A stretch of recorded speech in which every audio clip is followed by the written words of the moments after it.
Hello बच्चों, नमस्कार। मैं जिम खान सर। बेटे मोशन मंच पर आपका स्वागत है। बेटे आज अपन लेकर आए हैं कैंसर का भाग 2। तो उससे पहले बेटे अपन ने क्या क्या रीड किया और आपको क्या क्या याद हुआ ये थोड़ा सा रिवाइज कर लेते हैं। तो बेटे सबसे पहले क्वेश्चन आता है व्हाट इज द कैंसर, है ना। कैंसर क्या है? तो बच्चों आपको क्या याद हुआ कि कैंसर एक प्रकार का अनियंत्रित और अनियमित होने वाला समसूत्री विभाजन है। यहां तक क्लियर? यानी क्या है बेटे? कैंसर अनियंत्रित अनियमित होने वाला समसूत्री विभाजन। लेकिन बात ये आती है ये होता क्यों है, ऐसे क्या क्या कोज है जिसकी वजह से हमारे शरीर में कैंसर होता है। तो बच्चों आपको याद होगा कि हमारे शरीर की प्रत्येक कोशिका में एक निष्क्रिय जीन होती है और उस जीन का जो नाम है वह है प्रोटोओंका जीन। क्या नाम है बच्चों उसका?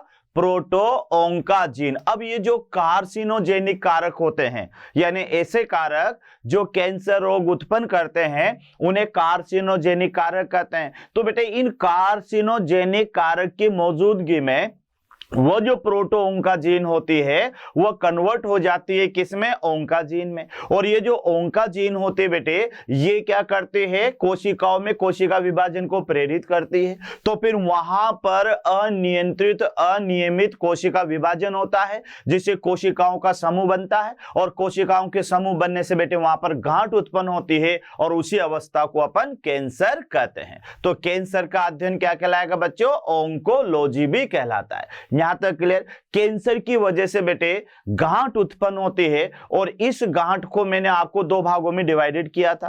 पहले वाली को अपन ने बेटे सुदूम गांठ कहा था और दूसरी वाली को दुर्दम गांठ कहा था। क्या डिफरेंट बताया था मैंने दोनों गांठों में? बेटे जो सुदूम गांठ होती है ये नॉन कैंसरस होती है, दुर्दम जो गांठ होती है वह कैंसरस होती है। जो बेटे सुदूम गांठ है ये अपनी जगह पर बनती है और वहीं स्थिर रहती है, लेकिन जो मैलिग्नेंट या जो दुर्दम गांठ है बेटे वो अपने स्थान पर बनती है लेकिन वहां से स्थानांतरित होकर दूसरे स्थान पर ट्रांसफर हो जाती है और वहां जाकर फिर नई गांठ बना लेती है और इस घटना को मेटास्टेसिस कहते हैं। तो सुदूम गांठ बेटे मेटास्टेसिस प्रदर्शित नहीं करेगी, जबकि दुर्दम गांठ जो होती है वो मेटास्टेसिस प्रदर्शित करती है। जो सुदूम गांठ है बेटे ये शरीर को ज्यादा हानि नहीं पहुंचाती है, लेकिन जो दुर्दम गांठ है ये शरीर को बहुत ज्यादा हानि पहुंचाती है। यहां तक क्लियर हुआ बच्चों? उसके बाद में बेटे मैंने कोज बताए थे आपको कि कैंसर के कोज क्या है। तो कैंसर उत्पन्न होने वाले जो कारक होते हैं उन्हें कार्सिनोजेनिक कारक कहते हैं और ये कारक बेटे मैंने 4 प्रकार के आपको बताए, शायद आपको याद भी हुआ होगा। पहला कारक अपन ने याद किया था भौतिक कारक, जिसमें कांगरी, है ना, उसके अलावा तंबाकू या फिर बेटे हेवी स्मोकिंग को आपने लिया था। दूसरा कारक आपने याद किया होगा रासायनिक कारक। तो रासायनिक कारकों में कई सारे रासायनिक पदार्थ आएंगे जिसमें बेटे निकोटीन भी है, अल्फा टॉक्सिन भी है, कोलतार भी है और मस्टर्ड गैस भी है। तीसरा कारक बेटे अपन ने लिया था रेडिएशन, और रेडिएशन के अंदर आपने एक्सरे, गामा रेज और अल्ट्रावायलेट को याद किया होगा। चौथा कारक मेरा था बेटे जैविक कारक, और उस जैविक कारक में आपने याद किया होगा किसे? SV40 वायरस को। तो यह वायरस ऐसा है जो कैंसर रोग उत्पन्न करता है। यहां तक क्लियर हुआ बच्चों? आज हमारा कैंसर पार्ट 2 आएगा जिसमें मैं आपको बताऊंगा कि कैंसर कितने प्रकार का होता है, कैंसर का निदान कैसे होता है, कैंसर को कैसे डिटेक्ट किया जाता है बेटे, और साथ में जो है कैंसर के सिम्टम्स क्या है और इसका उपचार क्या है। ये सारी चीजें आज के लेक्चर में अपन को डिस्कस करनी है। तो सबसे पहला मेरा पार्ट आएगा बेटे टाइप ऑफ कैंसर। तो पहले आप अच्छी तरह से समझ लें बेटे कैंसर बॉडी में 3 प्रकार से होगा। 3 प्रकार से होगा। अगर बेटे उपकला ऊतक प्रभावित होता है तो एपिथेलियल टिश्यू में होने वाला अनकंट्रोल माइटोसिस जो होगा इसको बेटे कहेंगे अपन, यानी सार्कोमास, कार्सिनोमास कैंसर इसको कहा जाएगा। दूसरा होता है बेटे सार्कोमास जो कि कनेक्टिव टिश्यू और पेशियों में अनकंट्रोल माइटोसिस डिवीजन से होगा जिसे आप सार्कोमास कहोगे। और तीसरा बेटे होगा ल्यूकेमिया यानी ब्लड कैंसर जो WBC में अनियंत्रित कोशिका विभाजन से होगा। तो अच्छी तरह से समझ लीजिएगा कैंसर तीन प्रकार का होगा, कार्सिनोमास, सार्कोमास और ब्लड कैंसर। बेटे कार्सिनोमास उपकला उत्तक में अनियंत्रित समसूत्री विभाजन से, और जो है सार्कोमास होगा वह कनेक्टिव टिश्यू और पेशियों में अनियंत्रित समसूत्री विभाजन से, और जो तीसरा होगा बेटे ब्लड कैंसर ल्यूकेमिया वो WBC में अनकंट्रोल समसूत्री विभाजन से होगा। तो आइए बच्चों अपन शुरुआत करते हैं इसमें यहां पर इसके पहले टॉपिक से, और ये टॉपिक होगा हमारा type of cancer. Type of cancer. तो बेटे यहां पर ये हमारे पास में चौथा टॉपिक है, इसका याद रख लीजिएगा। तो ये है टाइप ऑफ कैंसर। चौथा टॉपिक कैसे लिया कि पहला तो मेरा परिचय था, याद रखना बेटे, उसके बाद में जो है क्या कहते हैं टाइप ऑफ ट्यूमर था, और तीसरा था कॉजेज ऑफ कैंसर। उसके बाद में नंबर 4 अपन यहां पर आए हैं, तो ये होगा हमारे पास में यानी टाइप ऑफ कैंसर। तो यहां आप देख लीजिएगा कि बेटे कैंसर के मैंने 3 प्रकार बताए, तो उस प्रकार में सबसे पहला कैंसर आपको याद रखना है कार्सिनोमास। मैंने 3 प्रकार आपको बताया बेटे, 3 प्रकार कौन कौन से बताए, एक तो कार्सिनोमास, दूसरा सार्कोमास, और तीसरा कौन सा है, तीसरा आपको याद रखना है, तो तीसरा है बेटे याद रखिएगा यानी कौन सा, ब्लड कैंसर। तो ये आपको यहां पर याद रखना है। तो आप देखिएगा कि पहला है कार्सिनोमास, तो ये कुल कैंसर का 80% होता है बच्चों, याद रखना, यानी कुल कैंसर का 80%। इससे क्या पता लगेगा आपको कि ये दुनिया में होने वाला सर्वाधिक मात्रा में होने वाला कैंसर है, यानी टोटल कैंसर का 80% भाग अगर कोई है तो वह है कार्सिनोमास। तो आप देखिएगा ये जो बेटे कार्सिनोमास कैंसर है ये कुल कैंसर का 80% है, यानी दुनिया में होने वाला सर्वाधिक कैंसर है। ये क्वेश्चन बहुत इंपॉर्टेंट है, याद रख लेना, क्योंकि वहां पर कंफ्यूजन क्रिएट होगा कि कार्सिनोमास, सार्कोमास और जो है यानी ब्लड कैंसर, ये 3 टाइप के कैंसर होते हैं। इन तीनों में से मैक्सिमम क्वांटिटी में या सर्वाधिक मात्रा में होने वाला जो कैंसर है वो बेटे कार्सिनोमास है। अब आपको याद क्या करना है, ये कार्सिनोमास किन की कोशिकाओं में अनियंत्रित समसूत्री विभाजन से होता है, तो बच्चों याद रखना ये एपिथेलियल टिश्यू। अब मैं आपको बता दूं कि जंतु जगत में 4 प्रकार के टिश्यू होते हैं। सबसे पहला तो उपकला उत्तक होता है, फिर दूसरा संयोजी उत्तक होता है, तीसरा पेशी उत्तक होता है, और चौथा तंत्रिका उत्तक होता है। उन 4 प्रकार के उत्तकों से मिलकर यह हमारी पूरी बॉडी बनती है। तो बच्चों ये जो कार्सिनोमास कैंसर है, ये जो कार्सिनोमास कैंसर है ये उपकला उत्तक की कोशिकाओं में अनियंत्रित विभाजन से होता है। तो ये बहुत ही इंपॉर्टेंट है, ध्यान रखना इस कैंसर के लिए कि ये उपकला उत्तक जिसे एपिथेलियल टिश्यू कहते हैं उसमें अनियंत्रित समसूत्री विभाजन से होता है। तो ये याद रखना बेटे, उपकला उत्तक वो उत्तक होता है जो या तो शरीर की सतह पर ग्रोथ करता है या हमारे शरीर के भीतर जो ऑर्गन होते हैं उसकी सतह पर वृद्धि करता है। तो किसी की सतह पर वृद्धि करने वाला जो टिश्यू होता है उसे उपकला उत्तक या एपिथेलियल टिश्यू कहते हैं। तो बच्चों इसमें ये जो कार्सिनोमास कैंसर है इसमें मात्र 2 पॉइंट और तीसरा उदाहरण याद करना है आपको। तो पहला पॉइंट तो क्या याद होगा कि ये कुल कैंसर का 80% होता है, मतलब सर्वाधिक क्वांटिटी में होने वाला कैंसर है। दूसरा पॉइंट याद रखना है कि ये कैंसर होता कहां पर है, किसमें अनियंत्रित विभाजन से होता है। तो कार्सिनोमास जो होगा बेटे ये उपकला उत्तक में अनियंत्रित समसूत्री विभाजन, जो सार्कोमास होगा वह संयोजी उत्तक और पेशी उत्तक में अनियंत्रित समसूत्री विभाजन से, और जो ब्लड कैंसर होगा वह WBC में अनियंत्रित कोशिका विभाजन से होगा। तो ये 3 प्रकार के कैंसर हैं जिनके उदाहरण बेटे बहुत सारे हैं, ये याद रखना।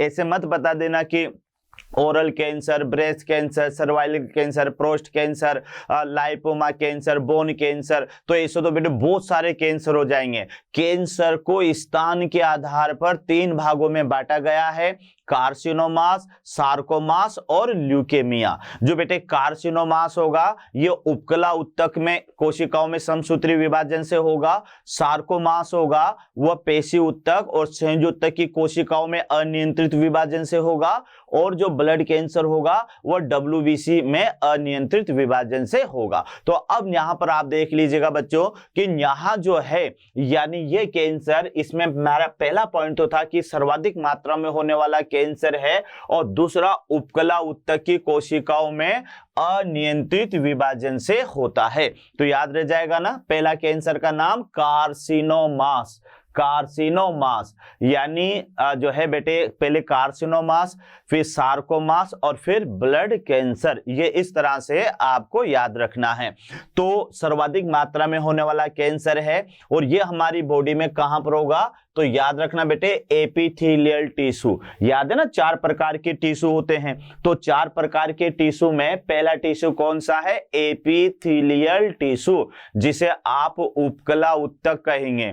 और उपकला उत्तक में अनियंत्रित समसूत्री विभाजन होता है, तो फिर वहां पर बेटे गांठ उत्पन्न होती है और कैंसर का रूप ले लेती है। और ये मैं आपको बता दूं, ये जो उपकला उत्तक होता है या तो ये शरीर की सतह पर पाया जाता है या शरीर के भीतर जो अंग होते हैं बेटे उनकी सतह पर पाया जाता है। जैसे मान लेते हैं हमारी बक्कल कैविटी है, तो इसको घेरने वाली झिल्ली का नाम होता है स्तरित शल्काकार उपकला। हमारी त्वचा भी एक प्रकार की उपकला है, या जो लंग्स होते हैं उनके चारों तरफ जो आवरण पाया जाता है वह भी उपकला है ना। तो किसी भी शरीर के या अंगों की सतह पर जो आवरण पाया जाता है उस आवरण को उपकला उत्तक कहते हैं। तो ये कैंसर जो होता है बेटे, उसी आवरण पर कोशिकाएं जो होती है उसमें अनियंत्रित समसूत्री विभाजन होता है, और इस कारण से वहां पर कैंसर होता है। अब ये कैंसर कितने टाइप्स का होगा, तो इसके उदाहरण में बेटे सबसे पहले तो है सर्वाइकल कैंसर। सर्वाइकल कैंसर बेटे ये फीमेल के अंदर होता है, और इसका जो स्थान होगा ये स्थान होगा यानी सर्विक्स। ये बेटे गर्भाशय का एक पार्ट होता है, ध्यान रखना, तो वहां पर ये कैंसर होता है सर्विक्स, यानी गर्भाशय के आगे का जो भाग होता है ना वह सकरा होता है जिसे सर्विक्स कहते हैं। और ये भारत देश में, ये याद रखना, भारत देश में सबसे ज्यादा मात्रा में होने वाला कैंसर है जिसको आप कहोगे सर्वाइकल कैंसर। उसके अलावा बेटे लंग्स कैंसर, जिसका स्थान क्या होगा यानी लंग्स होगा। तो हमारे जो फेफड़े होते हैं बेटे ये श्वसन अंग का कार्य करते हैं, और इसकी सतह पर पाए जाने वाली जो आवरण होता है उसे प्लूरा कहते हैं। तो ये जो लंग्स कैंसर होता है ये फेफड़ों में होता है, और अधिकतर तीव्र धूम्रपान करने से होता है। ध्यान रखना, ज्यादा हैवी कोई स्मोकिंग कर रहा है कि जो है क्या कहते हैं बीड़ियां ऊपर से ऊपर सिगरेट पीता जाता है, तो ये कैंसर वहां पर होता है। तो ये यहां पर दूसरा कैंसर है लंग्स कैंसर। दूसरा कैंसर है बेटे यहां पर प्रोस्टेट कैंसर। तो ये होगा प्रोस्टेट ग्लैंड में, ये कैंसर होगा, ये होगा बेटे प्रोस्टेट ग्लैंड में। तो प्रोस्टेट ग्लैंड जो होती है ये बेटे नर में पाई जाती है, मादा में नहीं पाई जाती। ये नर में जो मूत्रमार्ग होता है ना, तो मूत्रमार्ग का जो सबसे ऊपरी भाग होता है जिसको प्रोस्टेट यूरिथ्रा कहते हैं, वहां पर ये ग्रंथि होती है जिसे प्रोस्टेट ग्लैंड कहते हैं। और ये जो प्रोस्टेट ग्लैंड होती है ये सीमन का कुछ लगभग 30% पार्ट का स्त्रावण भी करती है नर के अंदर। तो बेटे बुढ़ापे में ये सबसे ज्यादा परेशान करती है। क्यों ये होती कैसी है, ये इस तरह से होती है, यानी यहां पर होता है क्या है बेटे कि यहां पर ये यूरिथ्रा होता है, तो यूरिथ्रा के यहां पर ये ग्रंथि पाई जाती है, इसके चारों तरफ से यहां पर इसको घेरे हुए रहती है। तो जब ये ग्रंथि में सूजन आती है तो ये यूरिथ्रा को दबा देती है, जिससे मूत्र का निष्कासन भी कम हो जाता है। तो फिर वहां कैथेटर लगाना पड़ता है, याद रखना।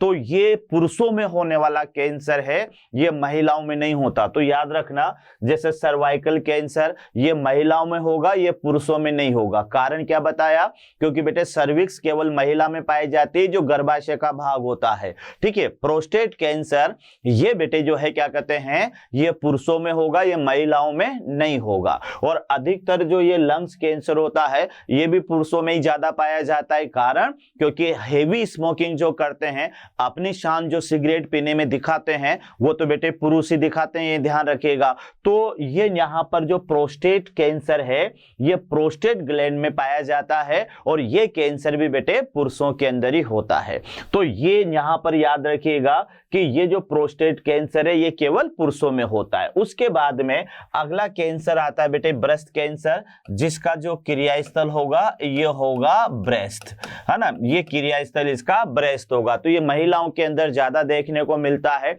यानी जब कंटिन्यूटी मात्रा में कोई महिलाएं मिल्क फीडिंग करवाती है या किसी और रीजन से भी बेटे ब्रेस्ट के अंदर भी कैंसर होता है, यहाँ पर गांठें बन जाती है, तो इस कारण से समय समय पर इनकी जांच भी करवानी रहनी चाहिए। तो ब्रेस्ट कैंसर ये महिलाओं में होने वाला कैंसर है। और अगला है बेटे थ्रोट कैंसर। तो थ्रोट कैंसर जो है ये यहां पर होता है, यानी थ्रोट कैंसर, ये कैंसर बेटे जो है क्या कहते हैं, कहां पर होगा, गले में, यानी गले में। तो थ्रोट कैंसर है। उसके अलावा एक और आप लिख लीजिएगा, ओरल कैंसर, ओरल कैंसर। और ये कैंसर कहां पर होगा बेटे, यानी माउथ में। तो आप ये देख लीजिएगा, ये most common type of cancer है जो होते हैं। एक बार अपन देख लें बेटे, सर्विक्स भाग में होने वाला कैंसर ये तो सर्वाइकल कैंसर है।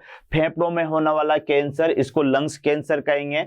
प्रोस्टेट ग्लैंड में होने वाले कैंसर को प्रोस्टेट कैंसर कहेंगे। ब्रेस्ट के अंदर होने वाला जो कैंसर होता है बेटे उसे ब्रेस्ट कैंसर कहते हैं। गले में होने वाला कैंसर, यानी जो तंबाकू चबाता रहता है, सिगरेट पीता रहता है, तो बेटे उनके अंदर गले में भी कैंसर हो जाता है, तो उसे अपन थ्रोट कैंसर कहते हैं। और एक मोस्ट कॉमन जो भारत के अंदर है वह ओरल कैंसर है। ओरल का माने बक्कल कैविटी होती है बेटे। जो कोई व्यक्ति जो है विमल खा रहा है या कोई जर्दा खा रहा है, तो बेटे ये क्या करते हैं कि ये खाते खाते ही सो जाते हैं, तो वो तंबाकू भी माउथ के अंदर ही भरा रहता है। जब यहां पर लगातार मात्रा में ये तंबाकू या जो है निकोटीन जब ये ओरल म्यूकोसा के संपर्क में आते हैं तो यहां पर छाले उत्पन्न हो जाते हैं और यही आगे चलकर कैंसर का रूप ले लेते हैं। तो ये ध्यान रखिएगा। आप ये और को भी समझाओ बेटे कि जो लगातार तंबाकू का सेवन करते हैं, लगातार विमल खाते रहते हैं, तो बेटे उनसे कहो कि ये हानिकारक है, क्योंकि माउथ के अंदर ये ओरल कैंसर पैदा कर देती है।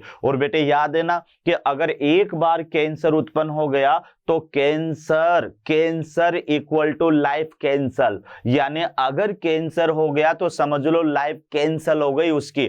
ठीक है, दवाई गोलियों से बेटे जिंदगी को थोड़ा बढ़ाया जा सकता है, लेकिन मृत्यु को रोका नहीं जा सकता, ध्यान रखना। तो यहां पर आप देखिएगा, तो ये most common type of cancer है, जो कि कौन सा है, उपकला उत्तक से होने वाले कैंसर, यानी सर्वाइकल कैंसर, फेफड़ा cancer, prostate cancer, breast cancer, throat cancer और एक कौन सा बेटे, ओरल कैंसर।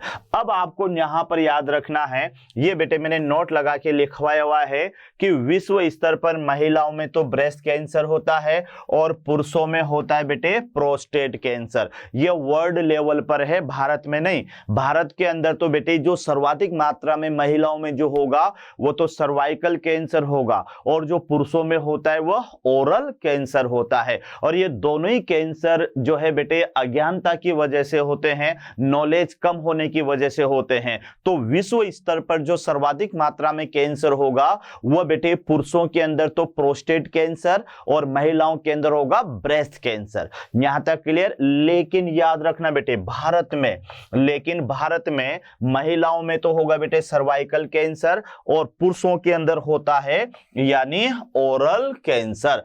अब सर्वाइकल कैंसर बेटे गर्भाशय के निचला जो हिस्सा होता है ना उसे सर्विक्स कहते हैं। तो बेटे यहां पर अगर कोई इंफेक्शन हो गया है ना, नॉलेज की कमी है, डॉक्टर को नहीं दिखाया, श्रम की वजह से नहीं दिखाया, तो बेटे क्या होता है, फिर वह कैंसर का रूप ले लेता है। इसी तरह से आपने देखा होगा कि ओरल कैंसर, हम सिगरेट पीने में हमारी शान समझते हैं, विमल चबाने में हम हमारी शान समझते हैं, लेकिन शान जब वहां पर बेशान हो जाती है, जब उसको कैंसर हो जाता है, तो ये ध्यान रखें, यह हानिकारक है। क्योंकि बेटे देखा होगा आपने कि सिगरेट के पैकेट पर भी कैंसर वाले व्यक्ति का फोटो छपा हुआ होता है और उस पर चेतावनी भी लिखी होती है, और साथ में जो है क्या कहते हैं बताया जाता है कि बीड़ी सिगरेट पीना स्वास्थ्य के लिए हानिकारक है। लेकिन उसके बावजूद भी बेटे ये पहला एक ऐसा नशा होगा जो चेतावनी के बाद भी जो है व्यक्ति इसे करता है। तो ये थोड़ा सा याद रखें कि अधिकतर जो ओरल कैंसर है ये बेटे टोबैको या तंबाकू चबाने से या फिर हेवी स्मोकिंग पीने से जो है ये होता है। तो भारत देश के अंदर ये सबसे ज्यादा होता है बेटे ओरल कैंसर, और महिलाओं के अंदर सबसे ज्यादा होता है सर्वाइकल कैंसर। तो बेटे याद कर लिया आपने, पहला कैंसर कौन सा था? कार्सिनोमास। एक बार और देख लें आप, यानी 3 तरह के कैंसर मैंने आपको बताया, पहला कार्सिनोमास, दूसरा सार्कोमास और तीसरा बेटे ब्लड कैंसर। तो पहला कैंसर जो आपने याद किया वो बेटे कार्सिनोमास, ये दुनिया का सबसे ज्यादा होने वाला कैंसर है, ये भी आपको याद हो गया 80%। उसके अलावा बेटे ये कहां होता है? तो ये हमारे शरीर की सतह पर पाए जाने वाली उपकला या अंगों की सतह पर पाए जाने वाली उपकला यानी उपकला उत्तक की कोशिकाओं में अनियंत्रित समसूत्री विभाजन से होता है। यहां तक भी क्लियर हो गया। उसके बाद में बेटे इसके कई सारे एग्जाम्पल है जो आपने 3-4 एग्जाम्पल तो कम से कम याद कर लेना, जैसे मुख में होने वाला ओरल कैंसर, ब्रेस्ट में होने वाला ब्रेस्ट कैंसर, लंग्स में होने वाला लंग्स कैंसर, प्रोस्टेट ग्लैंड में होने वाला प्रोस्टेट कैंसर, ठीक है ना, गले में होने वाला थ्रोट कैंसर। तो बेटे जहां होता है उसी के नाम के आधार पर इसके नाम है जो ये आसानी से आपको याद हो जाएंगे। अब अपन आगे बढ़ते हैं बेटे। तो अगला कैंसर जो हमारे यहां पर होगा ये कैंसर होगा बेटे यानी सार्कोमास, यानी कैंसर का भाग 2 आ गया हमारे पास में, सार्कोमास। तो बेटे मैंने आपसे क्या कहा था कि जो दूसरे नंबर का कैंसर होगा सार्कोमास, ये कहां पर होगा? तो संयोजी उत्तक और पेशियों की कोशिकाओं में अनियंत्रित विभाजन से होगा। यानी कहां कहां होगा बेटे? 2 पॉइंट याद रखना, एक तो संयोजी उत्तक और एक पेशी उत्तक। तो संयोजी उत्तक और पेशी उत्तक की कोशिकाओं में अनियंत्रित कोशिका विभाजन से होगा। तो ये 2 पॉइंट याद रखना है। यानी ये जो कैंसर होगा ये कैंसर बेटे एक तो संयोजी उत्तक, तो ये संयोजी उत्तक, और अगला ये यहां पर याद रखिएगा पेशी उत्तक यानी कनेक्टिव टिश्यू। ये तो याद रखना बेटे कनेक्टिव टिश्यू, और ये होगा यहां पर मस्कुलर टिश्यू। तो ये याद रखिएगा, ये 2 टिश्यू के अंदर होगा, एक तो संयोजी उत्तक और दूसरा क्या याद रखोगे? पेशी उत्तक। तो याद रखना बच्चों यही सबसे इंपॉर्टेंट है। यानी कैंसर कौन सा है? सार्कोमास। तो सार्कोमास जो कैंसर होता है ये हमारी बॉडी के अंदर पाए जाने वाला कनेक्टिव टिश्यू है, और दूसरा है बेटे पेशी उत्तक यानी मस्कुलर टिश्यू। इन टिश्यू की कोशिकाओं में अनियंत्रित और अनियमित समसूत्री विभाजन होता है, और उस विभाजन से यहां पर यह कैंसर होता है। अब बेटे कनेक्टिव टिश्यू की बात करें तो कनेक्टिव टिश्यू फाइबर्स के रूप में भी पाए जाते हैं। कनेक्टिव टिश्यू जो होता है बेटे वह बोन्स के रूप में भी पाया जाता है। तो अधिकतर फाइबर्स हैं, है ना, एडिपोज हैं, उसके अलावा जो है क्या कहते हैं बेटे ये बोन्स, ये सारे के सारे कनेक्टिव टिश्यू में ही आते हैं। तो अब आप देखिएगा इसका पहला कैंसर है एडिनोमा। तो एडिनोमा का माने कैंसर ऑफ द ग्लैंड्स, यानी ग्लैंड्स का ये कैंसर है। दूसरा है बेटे बहुत ही इंपॉर्टेंट है यानी ओस्टियोमास। तो ओस्टियो का माने बेटे बोन होती है, याद रखना, यानी ओस्टियो। तो ओस्टियो इक्वल टू होता है यहां पर बोन्स। तो ओस्टियोमास का मान होता है कैंसर ऑफ बोन, यानी ये हड्डियों का कैंसर होता है, ये आपको याद रखना है। दूसरा आता है बेटे लाइपोमास, तो cancer of the adipose tissue. तो एडिपोज टिश्यू को आप क्या कह सकते हैं बेटे? फैट्स टिश्यू भी आप कह सकते हैं। यानी जो वसा होती है बेटे ये 2 तरह की होती है, भूरी वसा और श्वेत वसा। तो ये लाइपोमास, तो लाइपोमास वर्ड कहां से आया है? लिपिड से आया है, और लिपिड जो है वो वसा होती है, आपको भी पता है। तो देखो बेटे एक तो ओस्टियोमास होता है जिनको हड्डियों का कैंसर कहते हैं, और एक लाइपोमास होता है जिसे एडिपोज टिश्यू या वसा का कैंसर कहेंगे, क्योंकि हमारी बॉडी के अंदर 2 तरह के वसा उत्तक पाए जाते हैं, एक तो येलो फैट्स होते हैं बेटे और एक होता है व्हाइट फैट। तो एक तो येलो फैट्स टिश्यू होता है और एक होता होता है बेटे व्हाइट स्पेट्स एडिपोज टिश्यू। तो श्वेत वसा और पीली वसा के रूप में ये लिपिड पाया जाता है। तो लाइपो वर्ड कहां से आया है? लिपिड से आया है, ये याद रखना। लाइपो जो वर्ड आया है बच्चों, ये कहां से आया है? लिपिड से आया है। तो लाइपोमास का मतलब क्या है? लिपिड या वसा उत्तक में होने वाला कैंसर है। किसमें बच्चों? लिपिड या वसा उत्तक में होने वाला कैंसर है। इतना आपको याद रखना है। उसके अलावा फिर आता है बेटे मायोमास। तो यहां आपको याद रखना है कि यहां पर बेटे मायो या फिर सार्को, इन दोनों को मिलाकर होता है मसल्स। ये वर्ड याद कर लेना कि मायो शब्द आ जाए या फिर सार्को शब्द आ जाए तो मायो या सार्को का मतलब होता है मसल्स। तो फिर बेटे आ गया मायोमास। तो मायोमास का माने ये कैंसर कहां पर होगा? पेशियों में होगा। मसल्स यानी बेटे इन्हें आप क्या कह सकते हैं? इन्हें आप कह सकते हैं पेशियां। तो बच्चों बिल्कुल सिंपल सा है कि आप देख लें कि अगर ग्रंथियों में जो है कैंसर होता है तो उसे तो एडिनोमास कहेंगे, है ना? एडिनोमास, ये एस और आएगा बेटे, एडिनोमास। उसके अलावा अगर बोन्स में होता है तो पहले बोन्स का कॉमन नेम याद करो मेडिकल टर्मिनोलॉजी में, ओस्टियो। ओस्टियो का माने बोन्स होती है बेटे। बोन्स, ये जो बोन्स है ना, ये तो इंग्लिश वर्ड है लेकिन इसका मेडिकल टर्मिनोलॉजी के अंदर इसको कहते हैं ओस्टियो। तो यहां मैंने लिख दिया ओस्टियो का माने भी बोन्स होता है। तो आ जाए ओस्टियोमास। तो ओस्टियोमास का माने हस्तियों में या बोन्स के अंदर होने वाला कैंसर। उसके बाद में लाइपोमास आ गया बेटे। तो लाइपो वर्ड कहां से आया है? लिपिड से आया है। और ये लिपिड कहां मिलेगा? ये वसा उत्तक में, क्योंकि वसा क्या है? लिपिड ही तो है, याद रखना। वसा क्या है बेटे? लिपिड ही है। तो लाइपोमास का माने होगा कि वसा उत्तक में या फिर जो है एडिपोज टिश्यू। तो बेटे इसको हिंदी में क्या बोलेंगे? वसा उत्तक। वसा उत्तक या एडिपोज टिश्यू या फैट्स टिश्यू में होने वाला कैंसर। दूसरा यहां पर आता है बेटे मायोमास। तो मायो का माने जो होगा वो बेटे मसल्स होती है। मायो का माने क्या होता है? मसल। इसको सार्कोमास या मायोमास भी इसको कहेंगे। तो यहां आप देखो कि ये जो मायोमास है ये कैंसर ऑफ मसल्स है। तो ये यहां पर मात्र केवल 3-4 एग्जाम्पल आपको याद रखने हैं कि एक तो एडिनोमास है, ओस्टियोमास है, लाइपोमास है और मायोमास है। तो बेटे लिख लिख के याद करना, तब ये याद होगा। तो एक बार अपन रिपीट कर लें कि ये कैंसर कौन सा है? सार्कोमास। इससे पहले वाला जो कैंसर था वो था बेटे हमारे पास में कार्सिनोमास। तो कार्सिनोमास तो क्या है? उपकला उत्तक में होने वाला कैंसर है। और सार्कोमास क्या है बच्चों? पेशी उत्तक और क्या है? कनेक्टिव टिश्यू में होने वाला कैंसर है। मोस्ट कॉमन टाइप ऑफ जो कैंसर है वो तो कार्सिनोमास है। और ये जो सार्कोमास है ये कुछ ही जगह पर होता है, जैसे हड्डियों में हो गया तो बेटे ओस्टियोमास कह दिया, है ना? जैसे वसा उत्तक में हो गया तो लाइपोमास कह दिया, या पेशियों में हो गया तो बेटे मायोमास कह दिया, या फिर ग्रंथियों में हो गया तो एडिनोमास कह दिया। तो इस तरह से ये कैंसर था हमारे पास में कौन सा? यानी सार्कोमास कैंसर। यहां तक क्लियर? अब आगे बढ़ते हैं बेटे। तो इसका तीसरा जो पार्ट होगा कैंसर का, ये पार्ट होगा यानी ल्यूकेमिया यानी ब्लड कैंसर। बेटे नाम से ही खतरनाक लगता है, ब्लड कैंसर। यानी बेटे अगर हो जाए, ईश्वर बचाए इसी बीमारी से सबको, क्योंकि अगर ब्लड कैंसर हो गया तो बेटे फिर ये मिटता नहीं है, क्योंकि ब्लड हमारी पूरी बॉडी में फैला हुआ रहता है।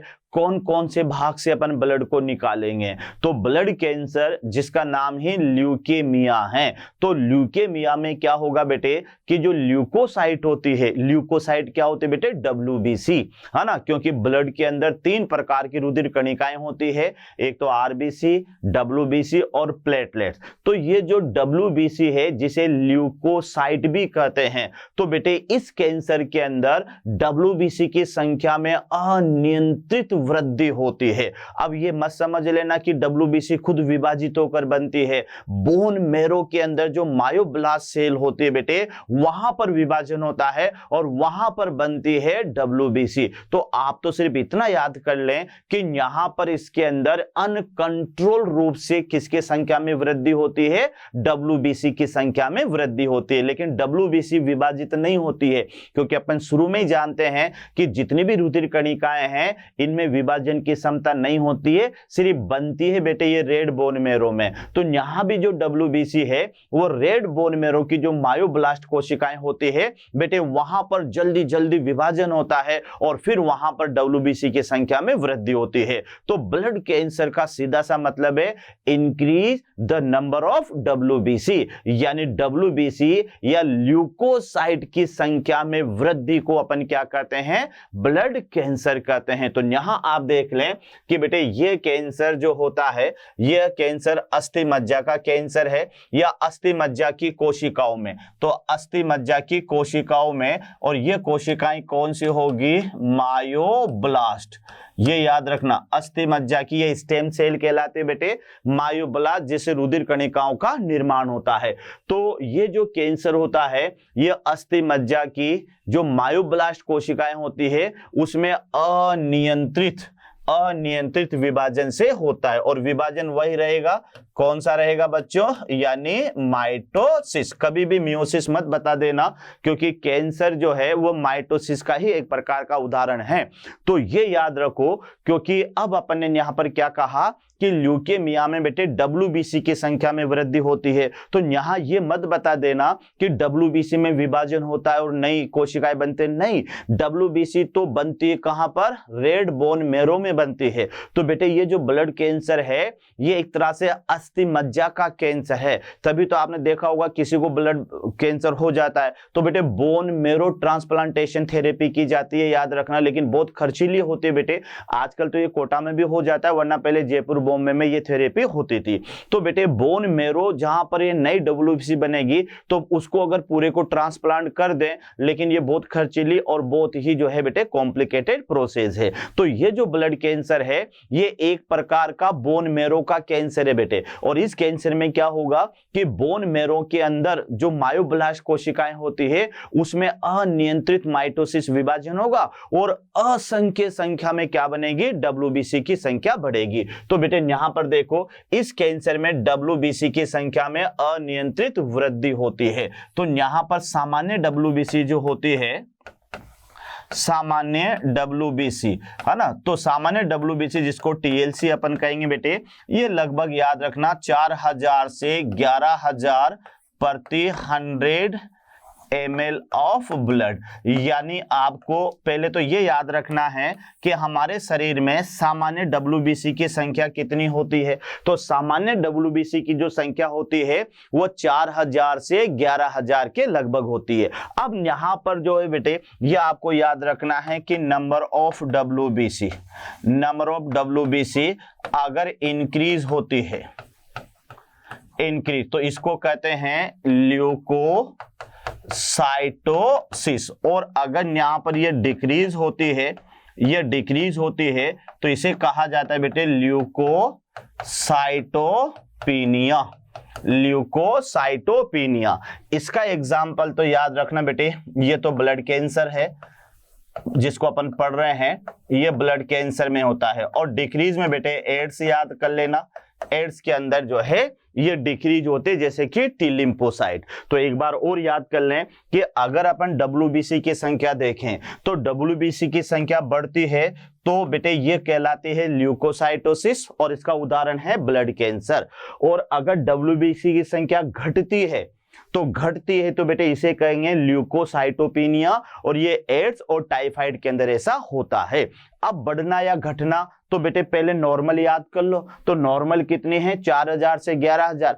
अब ये 4000 से 11000 से बढ़कर बेटे कभी कभी जिसके अंदर ब्लड कैंसर होता है वो बेटे 50000 हो जाती है, 1 लाख हो जाती है, 2 लाख हो जाती है, यहां तक भी इतनी संख्या में ये बढ़ जाती है, याद रखना। तो उसे ल्यूकोसाइटोसिस कहेंगे। और कभी कभी ये संख्या में घटकर बेटे 2000 3000 है ना ऐसे भी रह जाती है, तो उस संख्या को ल्यूकोसाइटोपिनिया कहते हैं। तो इस कैंसर के अंदर क्या होता है बेटे, WBC की संख्या में अनियंत्रित वृद्धि होती है। तो अनियंत्रित वृद्धि यानी इसे आप याद कर सकते हैं ल्यूकोसाइटोसिस, यानी ये कंडीशन होती है ल्यूकोसाइटोसिस, और इसी से वर्ड आया है ल्यूकेमिया। तो वर्ड याद करना बेटे, ब्लड कैंसर डिक्रीज का नहीं है, ब्लड कैंसर इंक्रीज का है। तो ब्लड कैंसर में WBC की संख्या में अनियंत्रित वृद्धि होती है और इसे अपन ल्यूकोसाइटोसिस या ल्यूकेमिया भी कहते हैं। और बेटे शुरुआती अवस्था में इसका एक और नाम है CML यानी क्रोनिक माइलोइड ल्यूकेमिया। मतलब यह है बेटे कि जो मायोब्लास्ट कोशिकाएं होती है उनमें अनियंत्रित विभाजन शुरू हो जाता है।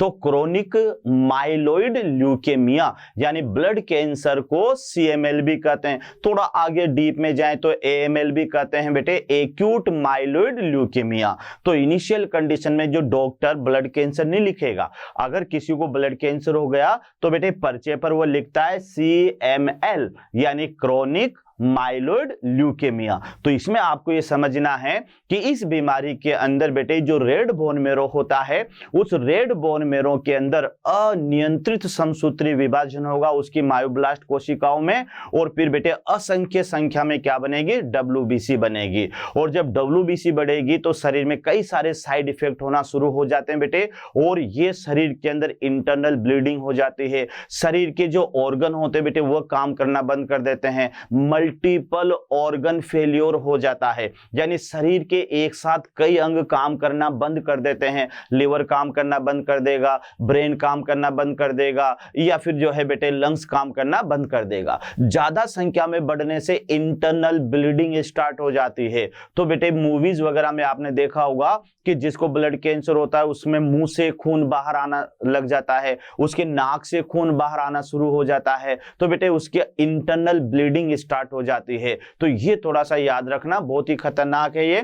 तो ये तीसरा कैंसर है ल्यूकेमिया, जिसे अपन ने ब्लड कैंसर भी कहा। तो बेटे ब्लड का कैंसर है, बोन मेरो का कैंसर है, याद रखना, अस्थि मज्जा का कैंसर है, और अस्थि मज्जा की कोशिकाओं में अनियंत्रित विभाजन होता है जिसके कारण WBC की संख्या कई गुना ज्यादा बढ़ जाती है। और WBC की संख्या बढ़ जाने की वजह से उसके अंदर के जो मल्टीपल ऑर्गन होते हैं वो फेल हो जाते हैं बेटे। शरीर के अंदर से इंटरनल ब्लीडिंग हो जाती है, जिसे मुंह से खून बाहर आता है या नासिकाओं से खून बाहर आता है, और अंततः उस व्यक्ति की मृत्यु हो जाती है। तो इस तरह से बेटे ये चौथा टॉपिक था मेरा, टाइप ऑफ कैंसर। तो मैं समझता हूं बेटे आपको ये जो है समझ में आया होगा, क्योंकि टाइप ऑफ कैंसर को मैंने 3 भागों में बांटा है, एक तो कार्सिनोमास और एक सार्कोमास और एक ब्लड कैंसर।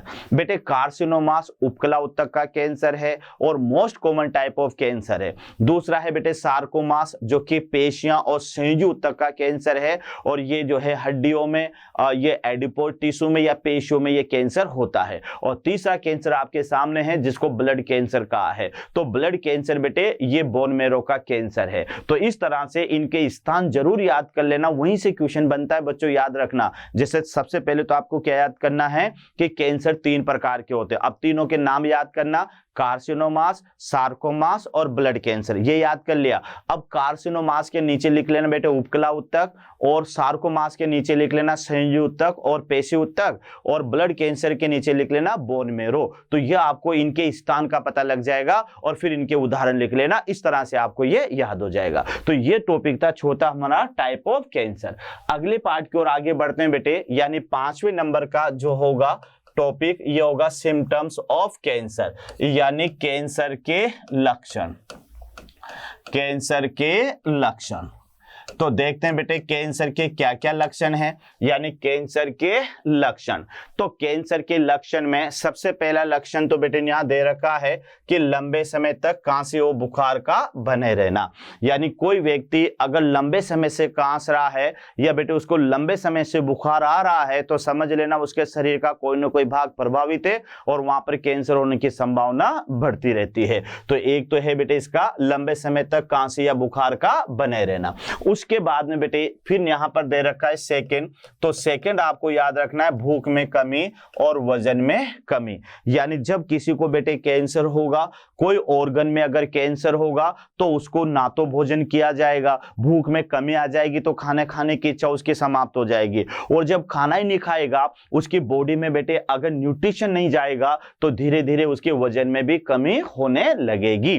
तो फिर यहां पर दूसरा सिम्टम्स आपको याद रखना है कि भूख में कमी और वजन में कमी हो सकती है।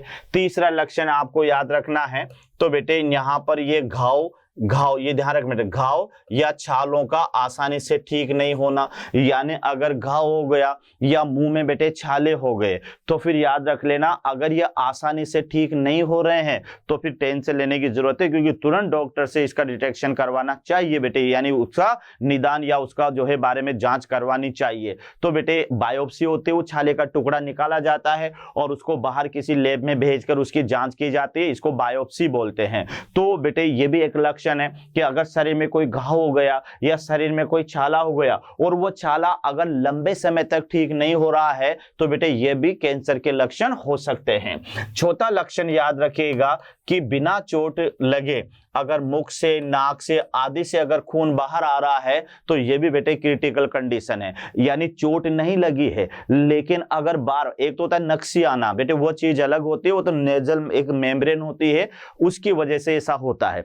लेकिन बेटे अगर कानों से खून बाहर आ रहा है, मुख से खून बाहर आ रहा है, तो मुख से खून बाहर आना ये नासिका का वो नहीं है, तो फिर बेटे यहां पर ब्लड कैंसर होने का खतरा बना रहता है। तो बिना चोट लगे अगर शरीर के जो है प्राकृतिक छिद्र होते हैं यहां से ब्लड बाहर आए तो यह भी कैंसर के लक्षण में ही आता है। उसके बाद में बेटे फिर ध्यान रखिएगा कि यहां पर मुख के अंदर, यानी मुख के अंदर या गले में या स्तनों में किसका बनना, गांठ का बनना। तो ये एक most common type of symptoms है कैंसर का कि गले में अगर गांठ बन जाती है ना, बक्कल कैविटी में गांठ बन जाती है बेटे, स्तनों में गांठ बन जाती है, तो फिर यहां पर डॉक्टर से तुरंत सलाह लेनी चाहिए कि एक तो बेटे गांठ भी दो तरह की होती है, एक तो बिनाइन ट्यूमर होता है जो आसानी से बेटे वो कैंसर नहीं होता है, लेकिन मैलिग्नेंट ट्यूमर जो है अगर गांठ बन गई और वह गांठ अगर मैलिग्नेंट वाली है तो कुछ ही समय में बेटे वह शरीर के अन्य भागों में भी फैल जाएगी और वहां जाकर भी वह कई सारी नई गांठें बना लेती है। तो अगर शरीर में यानी मुख में, गले में या स्तनों में कोई गांठ बन जाती है तो बेटे यह भी कैंसर के लक्षणों में ही माना जाता है। उसके बाद में भोजन निगलने में परेशानी आती है, यानी यहां पर आप देखिएगा अगला जो सिम्टम्स है भोजन निगलने में। अब ये तो उस व्यक्ति के लिए है जिसके गले में या मुख में कैंसर है। जिसके गले में कैंसर हो जाए बेटे तो यहाँ गांठें बन जाएगी, और गांठें बन जाने से क्या होगा कि गला एक तरह से अवरुद्ध हो जाएगा, तो उसको बोलने में भी परेशानी आएगी और भोजन निगलने में भी परेशानी आएगी। यानी या तो बेटे उसको लिक्विड दिया जाएगा और ज्यादा हो जाता है तो बेटे ट्यूब लगाई जाती है, वो ट्यूब के थ्रू सीधा भोजन स्टमक में पहुंचाया जाता है। नासिका से ट्यूब को डालते हैं और वह ट्यूब सीधी की सीधी स्टमक में जाती है और वहां फिर फूड को पहुंचाती है। तो एक बार और देख लें कि क्या क्या लक्षण है बेटे। तो लंबे समय तक खांसी या बुखार का बने रहना, यह भी इसका सिम्टम्स में आता है। उसके अलावा भूख में कमी या वजन में कमी, अगर भूख में कमी है, वजन में कमी है, यह भी कैंसर के लक्षणों में। तो बेटे शॉर्ट नोट्स बन सकता है कि कैंसर के लक्षण क्या क्या होते हैं, वह भी आपको याद रखना है। मुंह में छाले हो जाए जो आसानी से ठीक ना हो, है ना, बिना चोट के मुख या नाक से खून बाहर आ जाए, है ना, गले में या स्तनों में गांठ उत्पन्न हो जाए, या फिर भोजन निगलने या बोलने में या सांस लेने में तकलीफ हो, तो ये सारे के सारे लक्षण भी कैंसर के होते हैं। तो बेटे ये था 5वां टॉपिक जिसको आपने याद किया कैंसर के लक्षण के रूप में। आगे अपन बढ़ते हैं। तो आगे बेटे हमारे पास में छठा टॉपिक आता है। छठा टॉपिक हमारे पास में ये रहेगा, यानी डिटेक्शन ऑफ द कैंसर, यानी कैंसर की जांच कैसे करवाई जाए, यानी अभिज्ञान। तो अभिज्ञान का माने होगा बेटे यहाँ पर यानी जांच। तो कैंसर की जांच में पहली जांच तो बेटे ये होती है ब्लड एग्जामिनेशन। ब्लड एग्जामिनेशन को बेटे यानी इसको आप कह सकते हो CBC, है ना, CBC ब्लड, यानी यहाँ पर काउंटिंग ब्लड कॉर्पसल्स होती है बेटे। तो यहाँ आप देखिएगा कि ब्लड एग्जामिनेशन में ब्लड की सीबीसी की जाती है और उस सीबीसी में देखा जाता है कि डब्ल्यूबीसी, ये याद रखना बेटे, इसको डब्ल्यूबीसी काउंट कहते हैं। तो इंक्रीज डब्ल्यूबीसी काउंट, अगर उसमें डब्ल्यूबीसी की संख्या बढ़ी हुई आए तो फिर वहां पर कैंसर का पता लग सकता है। तो एक तो बेटे ब्लड एग्जामिनेशन है इसका सबसे मेन, कि जो है ब्लड एग्जामिनेशन पता करके अगर इसमें डब्ल्यूबीसी की संख्या बढ़ी हुई आए तो ये ब्लड कैंसर को ये इंडिकेट करेगी। लेकिन अगर किसी और भाग में उसका कैंसर है तो इसको बोलते हैं बेटे हिस्टोपैथोलॉजी या इसको बायोप्सी कहते हैं, है ना, बायोप्सी या हिस्टोपैथोलॉजी। अब इसमें डॉक्टर क्या करते हैं कि जिस भाग में गांठ बनी है या जिस भाग में कोई छाला प्रेजेंट है तो उस छाले से गांठ से छोटा सा टुकड़ा काटते हैं बेटे, और उस छोटे से टुकड़े को फिर एक जो हाई लेवल लैब होते बेटे वहां पर उसको भेजा जाता है ना, वहां पर फिर उसको विशेषज्ञों के द्वारा उसकी जांच की जाती है मशीनों से, और फिर बेटे पता लगाया जाता है कि क्या ये कैंसरस गांठ के सेल है या नॉन कैंसरस है। अगर बेटे कैंसरस गांठ की सेल होगी तो उन कोशिकाओं के अंदर माइटोकॉन्ड्रिया, गोल्जी बॉडी और ईआर उनके अंदर नहीं पाई जाएगी। लेकिन अगर नॉर्मल सेल होगी बेटे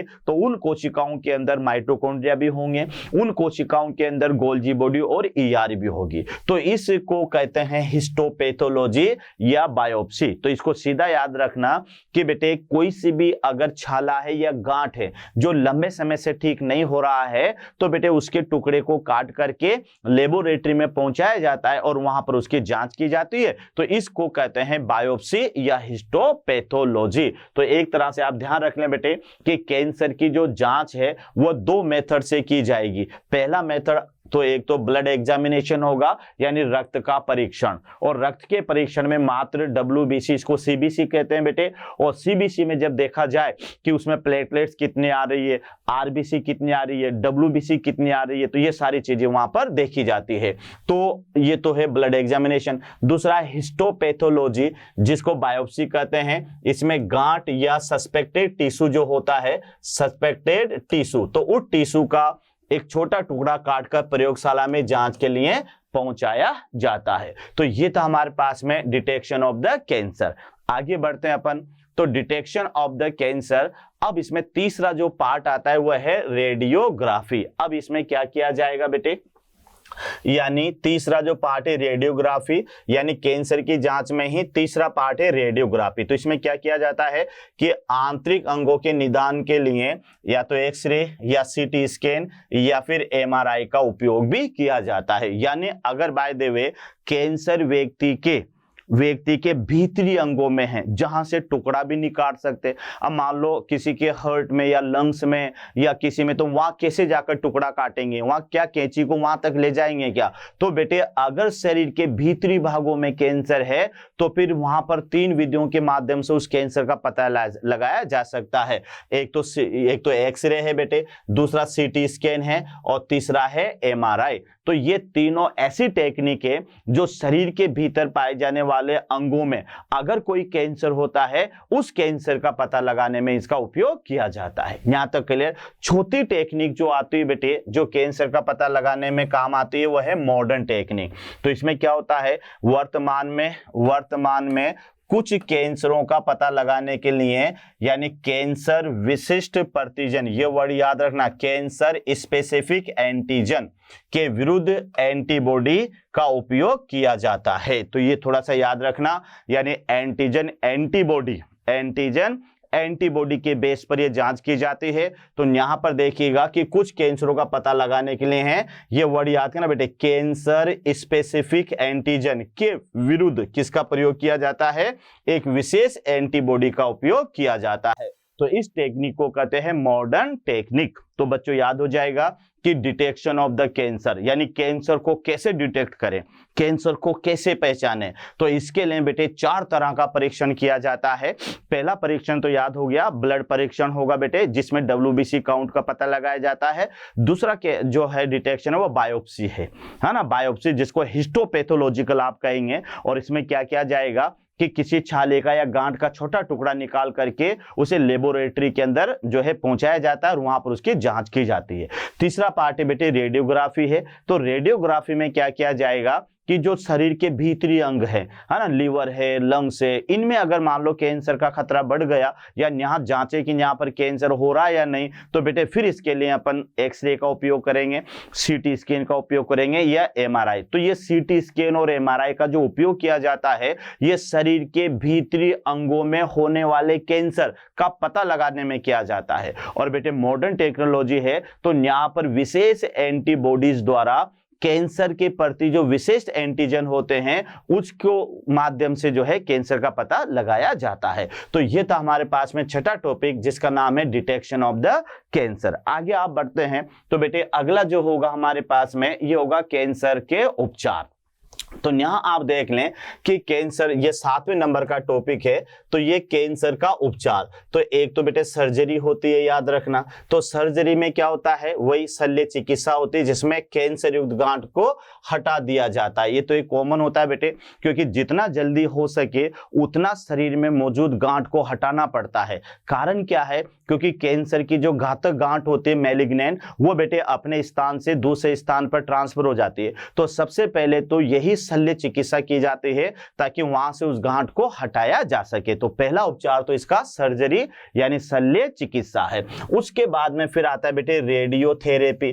तो रेडियोथेरेपी में क्या किया जाएगा, इसमें एक्सरे या फिर कोबाल्ट 60 द्वारा कैंसर युक्त कोशिकाओं को नष्ट किया जाता है। तो ये याद रखना, अधिकतर क्वेश्चन आएगा बेटे कि कौन से आइसोटोप का उपयोग किया जाता है कैंसर उपचार में, तो फिर कोबाल्ट 60। तो जहां पर गांठ होती है उस पर बेटे रेडिएशन डाले जाते हैं, और वहां के आसपास की जो कैंसर की कोशिकाएं होती है उन्हें नष्ट किया जाता है। लेकिन इसके साइड इफेक्ट भी होते हैं बेटे, पूरा भाग पर जहां पर ये डाले जाते हैं स्किन काली पड़ जाती है ना, और भी कई सारे सिम्टम्स यहाँ पर हो सकते हैं। लेकिन फिर भी याद रखना बेटे कि इसको रेडियोथेरेपी कहेंगे। तो रेडियोथेरेपी में कैंसर की जो गांठ होते हैं उसके ऊपर रेडिएशन डाले जाते हैं। अब ये रेडिएशन किस रूप में हो सकते हैं, या तो एक्सरे रूप में हो सकते हैं या कोबाल्ट 60 के रूप में भी हो सकते हैं। तो बेटे ये क्वेश्चन बहुत ही इंपॉर्टेंट है कि कैंसर के उपचार में काम आने वाला आइसोटोप तो या रेडिएशन, तो या तो एक्सरे याद करना या फिर कोबाल्ट 60 आपको याद रखना है। तीसरी थेरेपी बेटे आपको याद होगा ना, कीमोथेरेपी। तो तीसरी थेरेपी जो होती है इसकी, उस थेरेपी का नाम है कीमोथेरेपी। यानी कीमोथेरेपी का माने इसमें दवाइयां दी जाती है बच्चों। कीमोथेरेपी में पेशेंट को दवाइयां दी जाती है, लेकिन इन दवाइयों के साइड इफेक्ट भी होते हैं, जैसे कि बेटे बाल झड़ना शुरू हो जाते हैं। तो अधिकतर जो ये दवाइयां लेते हैं बेटे कीमोथेरेपी में, तो इसमें बाल गिरना शुरू हो जाते हैं, शरीर कमजोर हो जाता है। तो पहला उपचार तो शल्य चिकित्सा है ना। दूसरा उपचार क्या है बेटे, रेडियोथेरेपी, जिसमें रेडिएशन के माध्यम से गांठ को या गांठ की कोशिकाओं को नष्ट किया जाता है। तीसरा उपचार है बेटे कीमोथेरेपी। तो कीमोथेरेपी यानी केमिकल, और केमिकल यानी दवाइयां। तो इसमें दवाइयां दी जाती है, और दवाइयां देने के साथ ही उस व्यक्ति को ठीक किया जा सकता है। तो यहां आप देख लें कि कैंसर युक्त कोशिकाओं को मारने के लिए अनेक कीमोथेरेप्यूटिक ड्रग्स का उपयोग किया जाता है। यानी जो कैंसर वाली कोशिकाएं होती है उन्हें डिस्ट्रॉय करने के लिए बेटे कीमोथेरेप्यूटिक ड्रग्स का इस्तेमाल या जो है उपयोग किया जाता है। ये औषधियां क्या करती है, डीएनए संश्लेषण को अवरुद्ध करती है, यानी डीएनए संश्लेषण को अवरुद्ध कर कोशिका विभाजन को रोकती है। ये इनका मेन फंक्शन है, याद रखना। ये जो बेटे जितने भी अपन कीमोथेरेप्यूटिक ड्रग्स जो देंगे पेशेंट को, तो ये दवाइयां क्या करती है, जो कैंसर वाली कोशिकाएं होती है, तो कैंसर वाली कोशिकाओं में बेटे डीएनए के बनने को रोक देते हैं। और आपको पता है क्योंकि जो एस फेज होते हैं ना, वो कोशिका विभाजन का ट्रिगर है बेटे, क्योंकि अगर डीएनए का संश्लेषण नहीं होगा तो आगे चलकर कोशिकाएं विभाजित नहीं होती है। तो ये जो दवाइयां होती है ये कैंसर वाली कोशिकाओं का जो डीएनए होता है उस डीएनए के विभाजन को रोक देती है, जिससे आगे कैंसर की कोशिकाओं में विभाजन रुक जाता है। बेटे यह ध्यान रहे, ये औषधियां कैंसर की कोशिकाओं के लिए अधिक हानिकारक होती है, और इन औषधियों के साइड इफेक्ट भी होते हैं, जैसे बालों का झड़ना या रक्त की कमी होना। तो बेटे ये ध्यान रखना कि ये जो औषधियां हैं बिल्कुल ये काम करती है, लेकिन इनसे भी कैंसर ठीक नहीं होता। बस वो क्या है बेटे, ये औषधियां हैं, ये सिर्फ लंबा समय बढ़ा सकती है लेकिन कैंसर से मृत्यु को नहीं रोक सकती। तो ये जो थेरेप्यूटिक ड्रग्स होते हैं बेटे, ये दवाइयां होती है, ये 1-1 लाख की दवाइयां आती है बेटे, एक गोली 20-20 हजार की आती है, ध्यान रखना। और जो है क्या कहते हैं, गवर्नमेंट की तरीके से तो 20 हजार की आएगी, प्राइवेट में लेंगे बेटे 1-1 1.5 लाख की एक गोली आती है, इतनी महंगी दवाइयां होती है ये। तो ये दवाइयां होती क्या है बच्चों, कि ये दवाइयां जो कैंसर की कोशिकाएं होते हैं ना, उन कैंसर की कोशिकाओं में डीएनए के संश्लेषण को रोक देती। और आपको पता है कि जब तक डीएनए एक अणु से 2 अणु नहीं बनेगा तो आगे चलकर नई कोशिकाएं भी नहीं बनेगी। तो फिर जब डीएनए का संश्लेषण रुक जाता है तो फिर क्या देखते हैं कि आगे वो कोशिकाओं में विभाजन रुक जाता है। ये जो औषधियां हैं ये कैंसर के लिए या कैंसर कोशिकाओं के लिए ज्यादा हानिकारक होते हैं, सामान्य कोशिकाओं के लिए कम। इन औषधियों के साइड प्रभाव भी होते हैं, जैसे बालों का झड़ना और साथ में रक्त की कमी होना, क्योंकि बेटे इतना आसान नहीं है, इंटरनल ऑर्गन में भी फर्क पड़ता है, बाल झड़ना शुरू हो जाते हैं और साथ में रक्त की कमी आ जाती है। कुछ औषधियां हैं, वैसे तो बेटे डॉक्टर की सलाह पर है, लेकिन जैसे थायोटेपा है ना, विनेब्लास्टिन है और क्लोरोम्बुसिल है, तो ये कुछ औषधियां हैं जो कि कीमोथेरेप्यूटिक ड्रग्स के रूप में इस्तेमाल की जाती है। तो ये आपको याद रखना है। और एक बेटे यहाँ पर ये इंटरफेरोन है, जिसका नाम तो आपने पहले भी सुन रखा होगा। ये जो इंटरफेरोन है ये प्रतिरक्षा तंत्र को सक्रिय करता है और ट्यूमर को नष्ट करने में सहायता प्रदान करता है।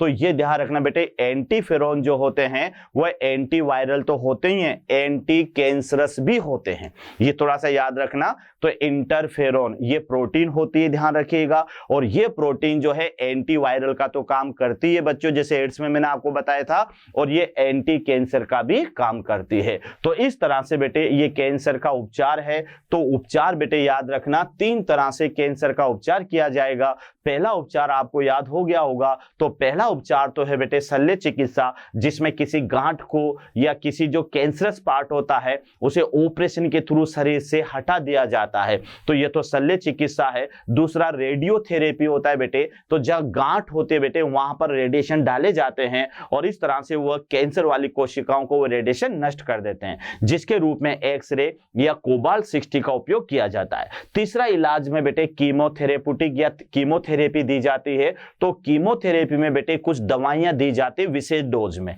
ठीक है। तो ये जो दवाइयां हैं इनका फंक्शन ये है कि ये कैंसर कोशिकाओं के डीएनए में संश्लेषण को रोक देती है, जिससे उन कोशिकाओं में विभाजन रुक जाता है और कैंसर आगे नहीं बढ़ पाता। उसके बाद में लेकिन इन दवाइयों का कुछ साइड इफेक्ट भी है, जैसे बाल झड़ना शुरू हो जाते हैं, रक्त की कमी आ जाती है। तो इस तरह से बेटे ये टॉपिक था हमारे पास में, यानी कैंसर।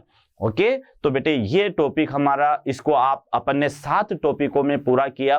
तो ये बेटे आई होप कि आप इसको ध्यान से पढ़ेंगे और अच्छी तरह से समझ के पढ़ेंगे। इसमें अपन ने अलग अलग पार्ट में इसको रीड किया। पहले मैंने इंट्रोडक्शन लिया, उसके बाद में ट्यूमर क्या होती है, कोजेज क्या होते हैं बेटे, टाइप ऑफ कैंसर क्या होता है, कैंसर के लक्षण क्या हैं, कैंसर की जांच कैसे की जाती है और कैंसर का उपचार कैसे होता है। तो इन टॉपिकों में अपन ने कैंसर को रीड किया। तो बेटे मोशन मंच की ओर से आपको एक बार फिर बहुत बहुत धन्यवाद।